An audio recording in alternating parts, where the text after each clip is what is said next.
सारी खबरें शुभ नहीं होती, कुछ मंगल भी होती हैं, और जो ना शुभ है ना मंगल वो करती हैं सावधान। शुभ बताने, मंगल दिखाने और सावधान करने मैं हूं आपके साथ मिशा बाजुआ चौधरी। कश्मीर घाटी में सेना ने आतंकियों को ठिकाने लगाने का काम शुरू कर दिया है। पिछले 1 महीने से लगातार सर्च ऑपरेशन जारी है और पाक परस्त आतंकियों को खोज खोज कर खल्लास किया जा रहा है। कश्मीर से अनुच्छेद 370 हटाए जाने के बाद से ही पाकिस्तान और आतंकियों के बीच मातम पसरा हुआ है। आतंक की दुकान पर ताले जड़े जा चुके हैं, जिसकी वजह से आतंकी बौखलाए हुए हैं। अब वो टारगेट किलिंग को अंजाम दे रहे हैं। लोगों को चुन चुन कर वो अपना निशाना बना रहे हैं, जिससे घाटी में दहशत का माहौल कायम हो सके। लेकिन सेना उनके नापाक मंसूबों को चकनाचूर कर रही है। भारतीय सेना पुंछ में सर्च ऑपरेशन चला रही है और वहां आतंकियों से हुई मुठभेड़ में हमारे 2 जवान शहीद हो गए। हालांकि सेना का सर्च ऑपरेशन अभी भी जारी है।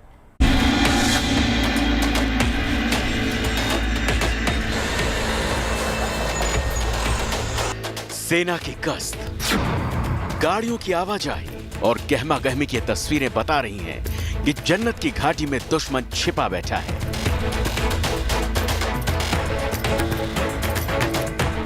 जम्मू कश्मीर के पुंछ में सेना का सर्च ऑपरेशन जारी है, लेकिन घना जंगल होने की वजह से आतंकियों की तलाश मुश्किल हो रही है। हालांकि सेना आतंकियों को मार गिराने के लिए चप्पे चप्पे की छानबीन कर रही है, लेकिन आतंकियों ने भी अपनी जान बचाने के लिए सुरक्षा बलों पर घात लगाकर हमला कर दिया। कश्मीर में पुंछ के मेंढर में 60 घंटे के भीतर सुरक्षा बलों का ये दूसरा आतंकी हमला है। पाक परस्त आतंकियों के इस हमले में एक जेसीओ समेत 2 जवान शहीद हो गए। यह encounter Jammu Rajouri Poonch national highway के करीब भिम्बर गली इलाके में हुआ, जो मेंढर सब डिवीजन में आता है। मेंढर में सर्च ऑपरेशन चला रहे सैन्य दस्ते पर आतंकियों ने फायरिंग की, जिसमें सेना के 2 जवान शहीद हो गए। जेसीओ विक्रम सिंह और जवान योगंबर सिंह ने आतंकियों का डटकर मुकाबला किया और देश की रक्षा में अपनी जान की बाजी लगा दी।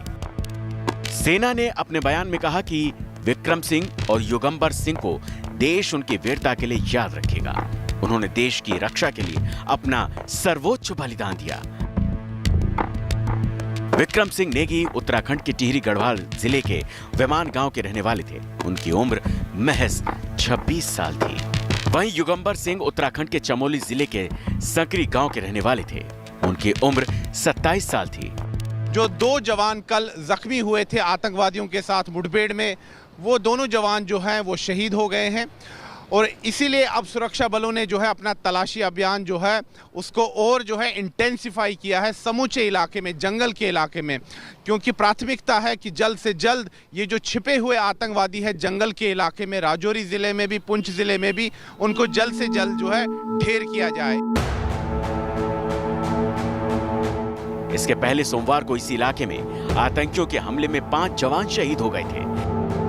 सेना के मुताबिक मुखबिर की सूचना पर सुरक्षा बल जंगल में छिपे आतंकियों की तलाश कर रहे थे। सेना ने यह भी बताया कि सुरक्षा बलों ने इलाके को घेरने के बाद सर्च ऑपरेशन शुरू कर दिया।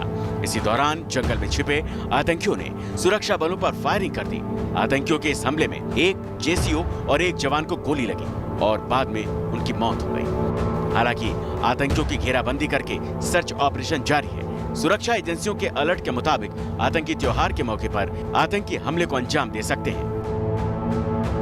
समूचे जम्मू कश्मीर में जो है एक अलर्ट जारी किया गया है। त्योहारों का भी जो है इस समय है, इसलिए जो सुरक्षा है वो कड़ी कर दी गई है, चाहे वो जम्मू शहर हो या गांव हो या सीमा के इलाके हो। साथ ही में जो अंतर्राष्ट्रीय सीमा है वहां पर भी बीएसएफ ने जो है गश्त बढ़ा दी है, क्योंकि ऐसे भी इनपुट्स हैं खुफिया एजेंसियों के पास कि हो सकता है आतंकवादी जो है त्योहारों के समय जो है घुसपैठ करे और कोई बहुत बड़ी आतंकी वारदात करे। मेंढर इलाके में सेना लगातार सर्च ऑपरेशन चला रही है। 12 अक्टूबर को इस इलाके में सेना के 5 जवान शहीद हो गए थे। हालांकि यह साफ नहीं हो सका है कि यहाँ किस संगठन के आतंकी छिपे हुए हैं। लिहाजा सेना के सामने सवाल है कि क्या ये वही आतंकी हैं जिन्होंने सोमवार को 5 जवानों की जान ले ली, या ये कोई दूसरा ग्रुप है।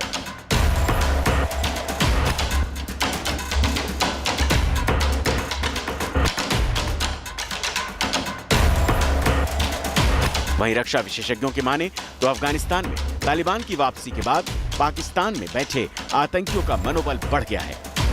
पाक परस्त आतंकियों का मानना है कि जब वो सुपर अमेरिका को हरा सकते हैं तो कश्मीर में भारतीय सुरक्षा बलों को भी मात दी जा सकती है। वहीं घाटी में पिछले कई सालों से ये ट्रेंड रहा है कि सर्दी आने से आतंकी घटनाएं और घुसपैठ दोनों बढ़ जाती है, क्योंकि एक महीने बाद बर्फबारी के चलते सीमा पार से आना बेहद मुश्किल हो जाता है। सेना ने आतंकियों के खिलाफ अभियान तेज कर दिया है। आतंकियों ने एक हफ्ते के भीतर 7 आम नागरिकों की हत्या कर दी थी। इसके बाद सेना ने एक हफ्ते के अंदर 9 आतंकियों को ढेर कर पाक परस्त उनके आकाओं को कड़ा संदेश दिया था। पुंछ से सुनील जी भट्ट के साथ bureau report, good news today. Kashmir बदल रहा है। कश्मीर में विकास की बयार बह रही है। कश्मीर में बारूद की जगह केसर के फूल खिल रहे हैं। लेकिन पाक परस्त आतंकियों को कश्मीर की केसर वाली खुशबू शायद पसंद नहीं आ रही है। गोली, बम, बारूद और बंदूक की भाषा समझने वाले आतंकियों को कश्मीर का विकास आकर्षित नहीं कर रहा है। अनुच्छेद 370 हटने से पहले कश्मीर घाटी में बात बात पर पत्थरबाजी शुरू हो जाती थी। आतंकियों के जनाजे में सैकड़ों की भीड़ इकट्ठे हो जाती थी। बात बात पर बेवजह विरोध प्रदर्शन शुरू हो जाते थे। लेकिन नए कश्मीर में इनकी कोई जगह नहीं है। नया कश्मीर तरक्की पसंद बन चुका है और विकास की आगे राह पर चल पड़ा है।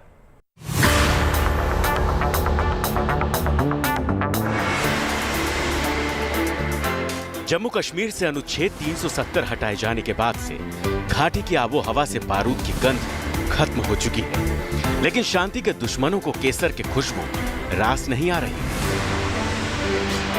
आतंक की गढ़ रही जन्नत की घाटी से देश के दुश्मनों की सरहद तक अमन की बयार बह रही है, जिससे पाक परस्त आतंकियों की नींद उड़ी हुई।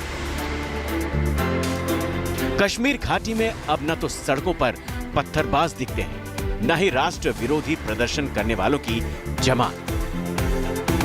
कश्मीर में श्रीनगर के लाल चौक पर जहां कभी तिरंगा फहराने से लोग कांपते थे, वो आज उसी लाल चौक पर तिरंगा शान से लहरा रहा है। आतंकवाद को आंख दिखाकर युवा पीढ़ी विकास की राह पर आगे बढ़ी जा रही है और अपने भविष्य को संवारने में जुटी है। हालांकि कश्मीर घाटी के कुछ इलाकों में आतंकी घटनाओं में इजाफा हुआ है। आतंकवाद आम नागरिकों को निशाना बना रहा है। टारगेट किलिंग को अंजाम दिया जा रहा है। लेकिन सुरक्षा बलों के सख्त तेवर के चलते आतंकियों के कैंप में हड़कंप मचा हुआ है। बदलते हालात में नियंत्रण रेखा यानी एलओसी पर बंदूकों की गर्जना का शोर कम हुआ है, क्योंकि भारत और पाकिस्तान के बीच सीज फायर समझौता हुआ है। लेकिन सीज फायर के बावजूद पाकिस्तान अपनी नापाक हरकतों को अंजाम देने से बाज नहीं आ रहा। आर्टिकल 370 और 35A हटाने के बाद माहौल में काफ़ी बदलाव आया है। जम्मू और कश्मीर में पिछले 2 सालों में एक प्रकार से ग्रास रूट लेवल पे डेमोक्रेसी आई है। पंचायत इलेक्शन हुए हैं, डिस्ट्रिक्ट डेवलपमेंट काउंसिल के इलेक्शन हुए हैं और उसके साथ साथ एक डेवलपमेंट का माहौल आया है। टूरिज़्म जो है रिकॉर्ड टाइम हुआ है। उसके बाद अभी इंडस्ट्री आ रही है, वहाँ पर नए कॉलेजेस बन रहे हैं, मेडिकल कॉलेज और डिग्री कॉलेजेस, और ऐसे में मुझे लगता है कि एक नया माहौल लग रहा था पूरे कश्मीर घाटी में। जम्मू कश्मीर से अनुच्छेद 370 हटने के बाद पत्थरबाजी की घटनाओं में काफी कमी आई है। कश्मीर घाटी में साल 2019 में 1999 पथराव की घटनाएं सामने आई, जबकि 2020 में सिर्फ 255। हालांकि इस साल मई में पुलवामा में मुठभेड़ के दौरान आतंकियों को बचाने के लिए लोगों ने पथराव किया। इसके बाद बांदीपोरा में 12 मई को भी नकाबपोश पत्थरबाजों ने पथराव किया। इसके अलावा साल 2021 में पत्थरबाजी की कोई घटना सामने नहीं आई, जबकि इससे पहले 2018 में 1058 और 2017 में 1412 पत्थरबाजी की घटनाएं देखने को मिली। एक कश्मीर घाटी के अंदर बहुत बदलाव आ रहा था और ऐसे में NIA ने जो हवाला मनी आती थी और जो पत्थरबाजियों को दी जाती थी हुर्रियत, उसको भी चोक कर दिया है। और रेडिकलाइजेशन जो हो रही थी साउथ कश्मीर में मदरसास के अंदर, जहाँ पर सिखलाई गर्ल्स दी जा रही थी, उस पर भी काफ़ी रोक लगी और रेडिकलाइजेशन में भी काफ़ी फर्क पड़ा था। वहीं घाटी की बदली आबो हवा में कश्मीरी पंडितों की घर वापसी भी शुरू हो चुकी है। केंद्र सरकार की रिपोर्ट के मुताबिक अब तक 38,000 से ज्यादा कश्मीरी पंडित घाटी वापस लौट चुके हैं। केंद्र के पुनर्वास पैकेज के तहत 3,841 कश्मीरी पंडित घाटी पहुंच चुके हैं। कश्मीरी पंडितों के पुनर्वास के लिए अलग अलग जिलों में नौकरी भी मिल गई है। वहीं कुछ दिनों पहले केंद्रीय गृह राज्य मंत्री नित्यानंद राय ने एक प्रश्न के लिखित जवाब में राज्यसभा को ये जानकारी दी थी। कश्मीर घाटी के मट्टन में कभी कश्मीरी पंडितों के 500 से ज्यादा परिवार रहते थे, लेकिन 1990 के आतंकवाद ने इन्हें अपना घर बार छोड़ने पर मजबूर कर दिया। करीब 30 साल पहले पलायन कर चुके कश्मीरी पंडितों की घर वापसी हो रही है और उनका मानना है कि बदले कश्मीर में वो अपने आशियाने को फिर से बसा सके। जो ISI और डीप स्टेट ने एक प्रेशर डाला है इनके ऊपर, जो आतंकवादियों पे एक नई स्ट्रेटेजी चेंज की, जो हाइब्रिड वारफेयर है। इन्होंने अब क्या किया है, वो जो OGW है, जो स्लीपर सेल हैं, जो कि समाज का एक हिस्सा है, उनको एक छोटा हथियार दे देते हैं और वो जाके टारगेट किलिंग करते हैं। और जो अनसस्पेक्टेड विक्टिम है, जो एक कश्मीरी पंडित या कश्मीरी सिख, उसको टारगेट किया गया है। वहीं कश्मीर के बदले हालातों का पर्यटन पर भी असर देखने को मिला है। पर्यटन कारोबारियों का कहना है कि इस साल शुरू में काफी सैलानियों ने घाटी का रुख किया, लेकिन हाल में हुई आतंकी घटनाओं से पर्यटकों का फिर आना कम हो गया।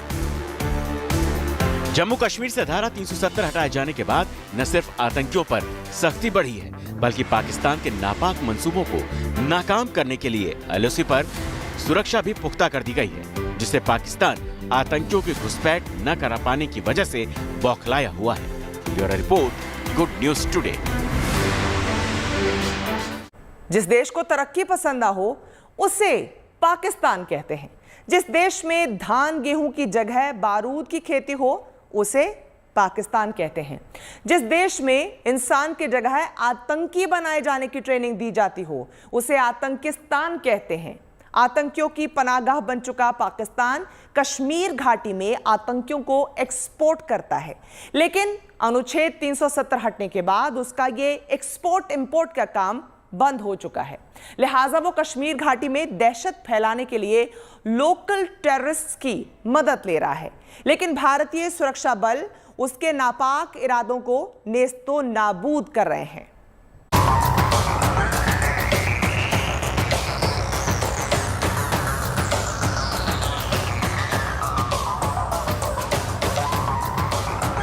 आतंकवाद का नासूर कश्मीर घाटी की खुशबू में दुर्गंध की तरफ फिर से फैल रहा है।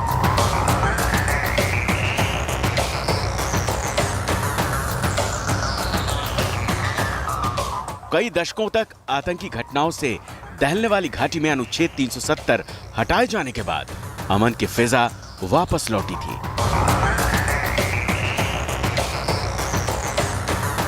लेकिन आतंकियों को घाटी की ये शांति नश्तर की तरह चुभने लगी और उसी बौखलाहट में वो आतंकी वारदातों को फिर से अंजाम देने लगा।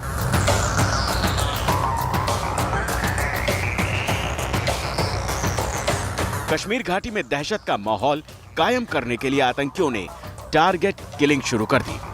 अब पाक परस्त आतंकी चुन चुन कर उन लोगों को निशाना बना रहे हैं जिनका न तो आतंकियों से कोई वास्ता था और न ही कोई लेना देना।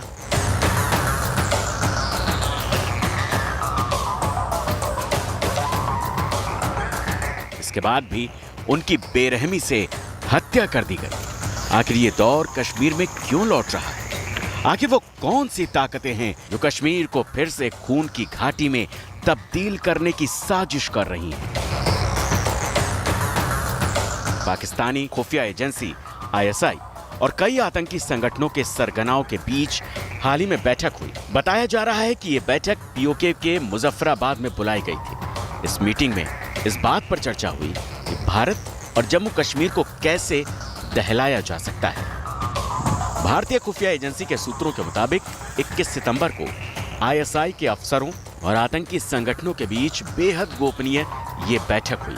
इस बैठक को लेकर भारतीय खुफिया एजेंसी ने अलर्ट भी जारी किया था।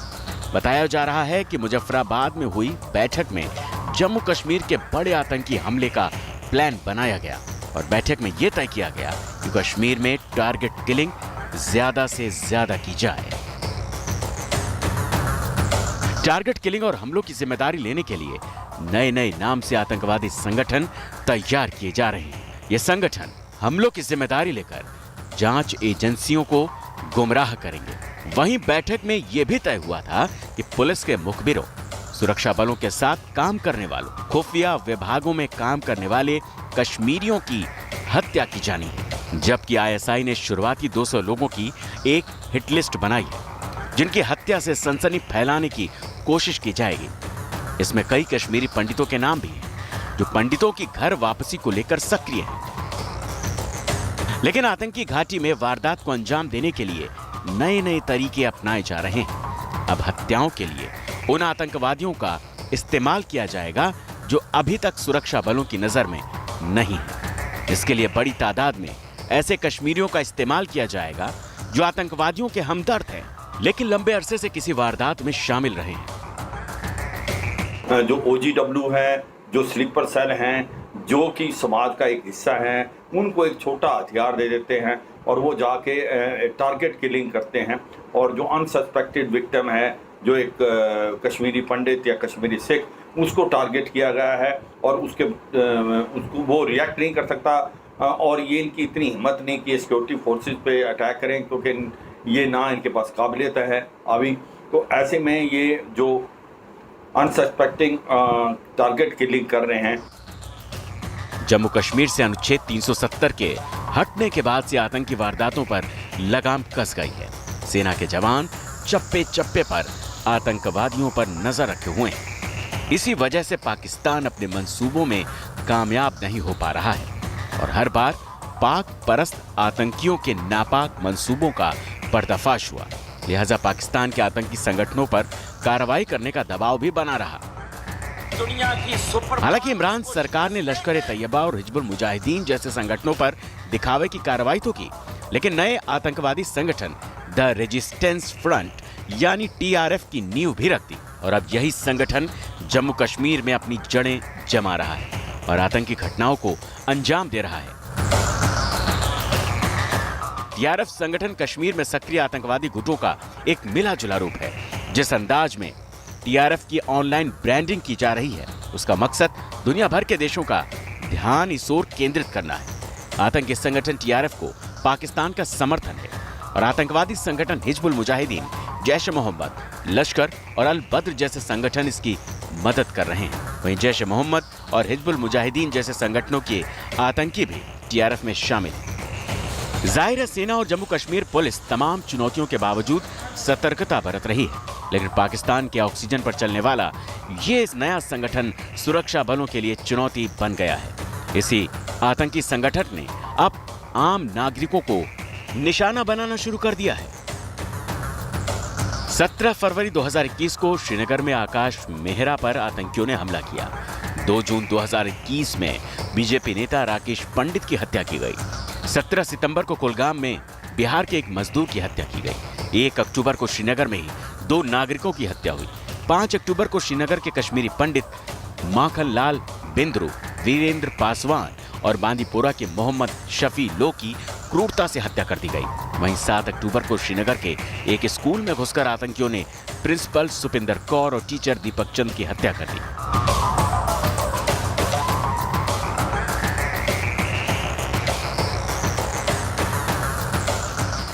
इन तमाम घटनाओं के बावजूद कश्मीर में एक बार फिर से आतंकवाद फन उठा रहा है। जम्मू कश्मीर में सुरक्षा के तमाम इंतजामों के बावजूद अगर कोई संगठन सिर उठाने में कामयाब हो रहा है तो ये सुरक्षा एजेंसियों और सेना के लिए बड़ी चुनौती है। हालांकि लंबे अरसे से जम्मू कश्मीर में कोई नया आतंकी संगठन सिर नहीं उठा पाया, लेकिन TRF की दस्तक ने कश्मीर की तासीर को गर्म कर दिया। लिहाजा आतंकियों की जहरीली तासीर का दमन बेहद जरूरी है। Bureau report, good news today. उम्मीद है आपका दिन शुभ रहा। कल की मंगल कामना के साथ आपको रहना है सावधान भी। अभी के लिए मैं मिशा बाजवा चौधरी आपकी शुभ रात्रि की कामना के साथ आपसे विदा लेती हूँ।